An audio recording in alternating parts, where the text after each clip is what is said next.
Namaste and a very good evening to all of you. I welcome you to my channel, The Outlier. My name is Mithun. In today's video, I'll be talking about the gender pay gap analysis. Even before I proceed to demonstrate how to perform the gender pay gap analysis, may I request you to subscribe to my channel, also like and share my videos. To conduct the gender pay gap analysis in various organizations, what you can do is you can begin by loading the data set into SPSS. You can see here, there is a file menu. Let me go ahead and click on the file menu. I will go on to what is called as recently used data. In this section, SPSS displays 10 recently used files. Right at the top, you can see employee data. I'm going to use the employee data to show and verify whether there is a pay gap between males and females. Let me click on this particular option. You can see here, this is a very simple data set.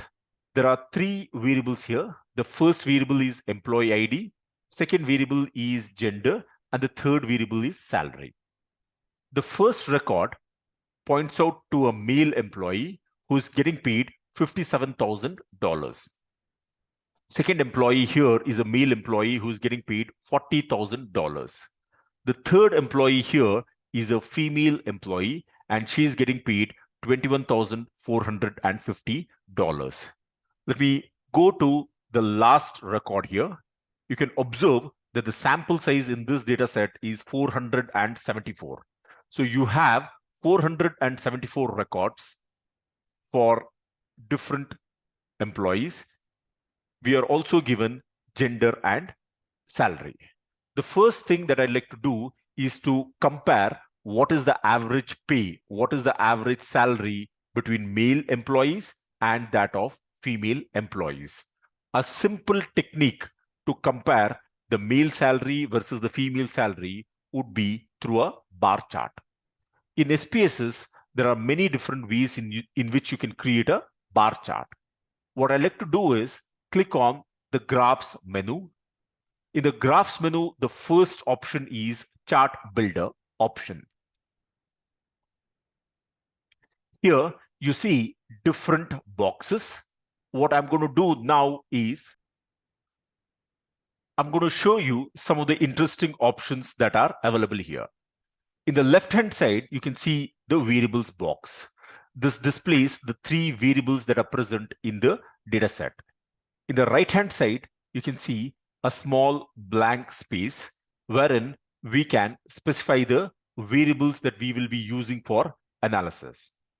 In the left-hand side bottom corner, you see there are a list of graphs like bar chart, line chart, area chart, pie chart, scatter dot, so on and so forth. Let me choose the first option here, bar chart.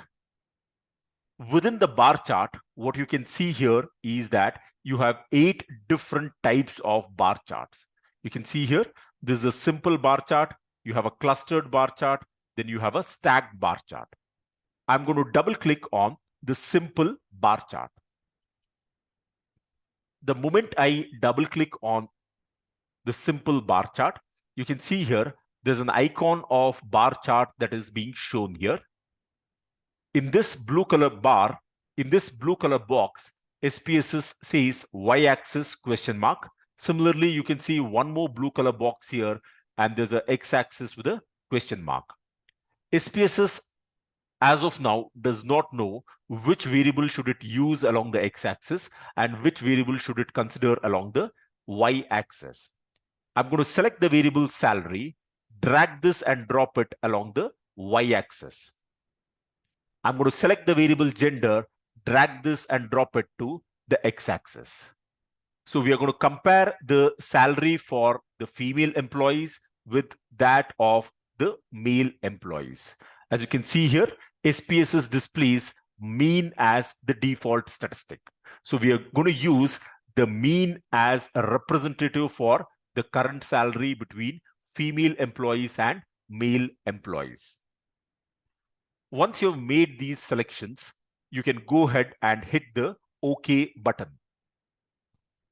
As you can see here, this is the output window that I have.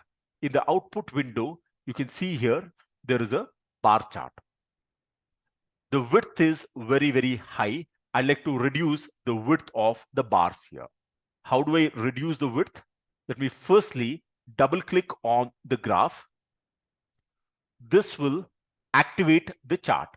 You can see here, this leads me to a new window which is called as the chart editor window. In the chart editor window, I'm going to right click.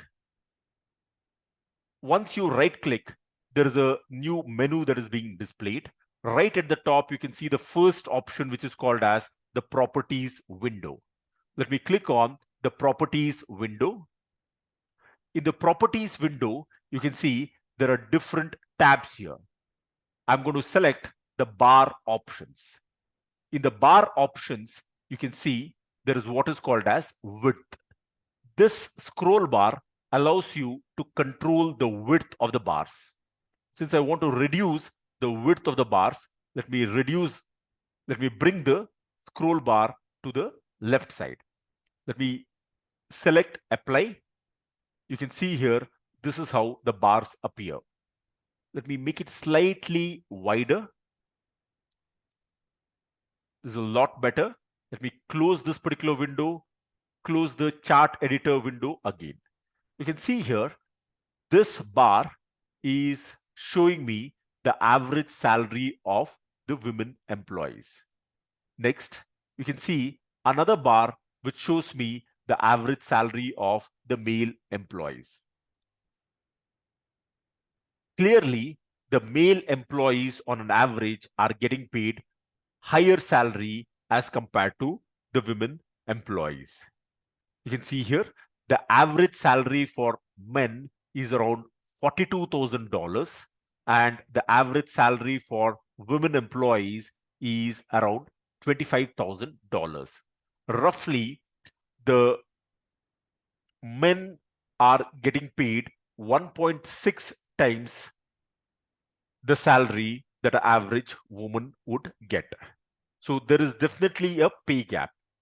One interesting insight that we would like to pull out from this data is to check whether this pay gap exists for all the job categories or is it only for specific job categories. In this data, we do not have information about job category and therefore we will not be able to use job category as a variable. If we would have had the variable job category, we could have constructed 3 different bar charts, one for each of the job categories, and then compared the salary between males and females. Now, one of the problems with a bar chart is that it only gives you the average value. It does not show you some of the other important statistics. This is where instead of a bar chart, a box plot comes in very, very handy. To create a box plot, what we can do is we can go back to the data menu.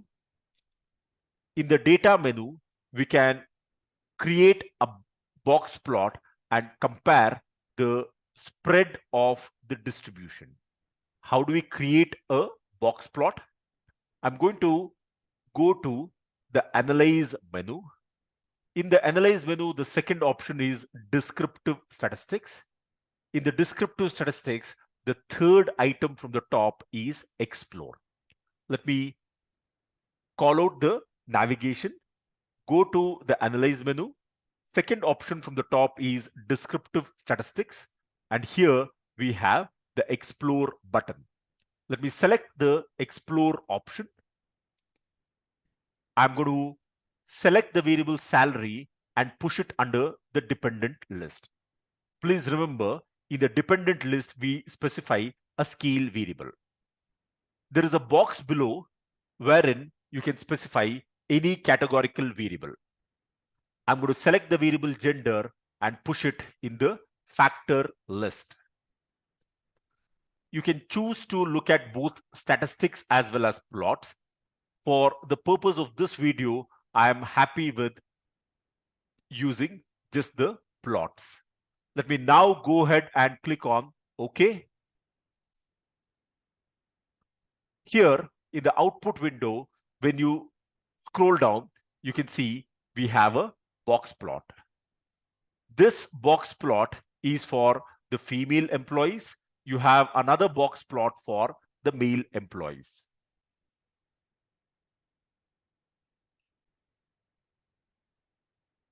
The thick line here for the box plot represents the median salary. You can clearly see here that the median salary for males is slightly higher as compared to the median salary for the women employees. Further, you can also see that you have a lot of outliers and an extreme value for the male employees. You have quite a few outliers as well here for the female employees. So one important conclusion that we can draw from this analysis is that the average salary for males is greater than the average salary for females. Secondly, we would like to look at the size of the box plot. Please observe that this is the box. We also have the whiskers here. When you examine the size of the whiskers and the box, it is larger as compared to the size of the box and the whiskers for the female category. What does this mean?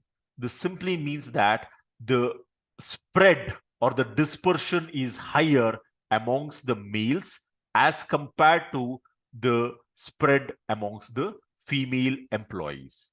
So there are two important observations that we can make when you look at the box plot and compare the box plots for the female employees with that of the male employees. The first conclusion is that the male employees are getting paid on an average slightly higher as compared to that of the female employees. The second observation that we can make is that the variation in the salary for males is higher as compared to the variation of salary for the female employees. So we have looked at a bar plot, we have looked at a box plot. The next thing that we would like to look at is whether there is statistical evidence for me to conclude and say that the average salary for male employees is significantly different from that of female employees. How do we do this? To compare the average salary of male employees with that of the female employees, what we can do is we can go back to the data set. In the data set, please examine that we have two different categories for gender. The first is males and the second one is females. Whenever you are comparing between two groups, we can use the independent samples t-test. So the independent samples t-test can be used to compare whether the average salary for males is the same as that of the average salary for females. To perform the independent samples t-test, we can click on the Analyze menu. Here, I'm going to go to Compare Means option. This is the fifth option from the top. When you look at Compare Means, you get multiple options under this section. You can choose the third option from the top, which refers to Independent Samples t-test. So this is how you can access the option for Independent Samples t-test. Let me click on this particular option. This will open up a new dialog box. The name of this dialog box is Independent Samples t-test. In the left-hand side, you have three variables. Let me choose the third variable, current salary, and push this under the test variables. Now, I have to specify the grouping variable. The variable gender will be used as the grouping variable. SPSS does not highlight the OK button. I have to specify the two categories under gender. You can see here there's a button which says Define Groups.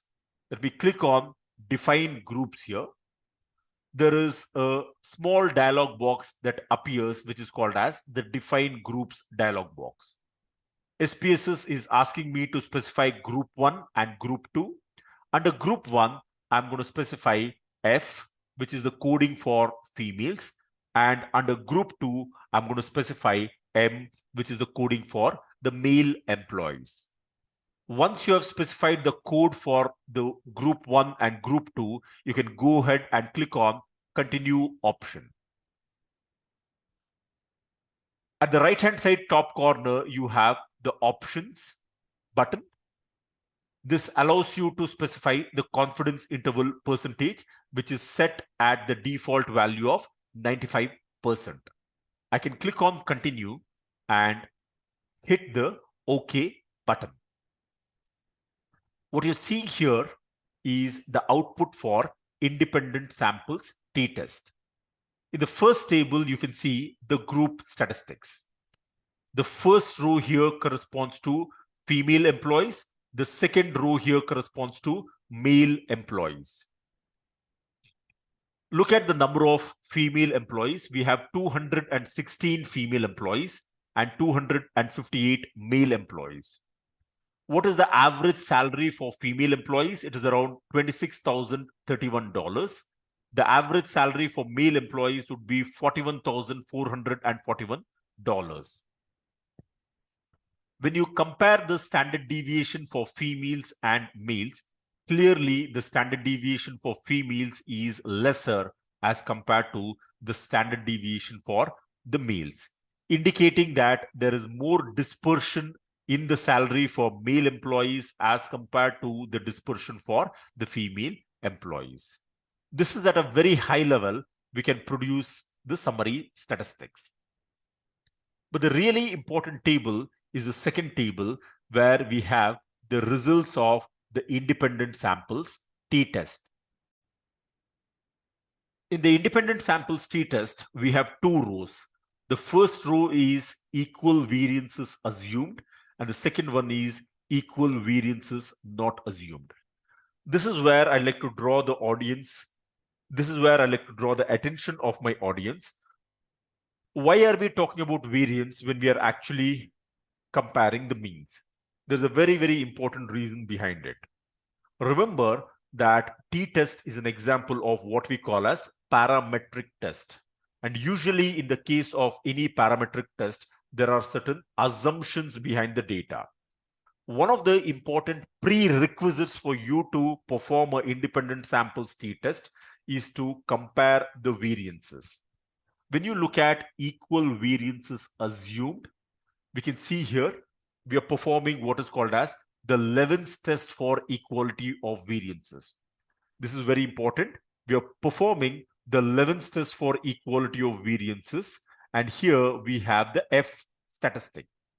The F statistic value is 119.66, and please look at the significance value. It is 0.000. Since the significance value is 0.000, which is clearly less than 0.05, since the p-value is less than 0.05, we can go ahead and reject the null hypothesis and conclude that the homogeneity of variance assumption is not satisfied. This is a very, very important observation that we are making. Remember, I like to repeat this point.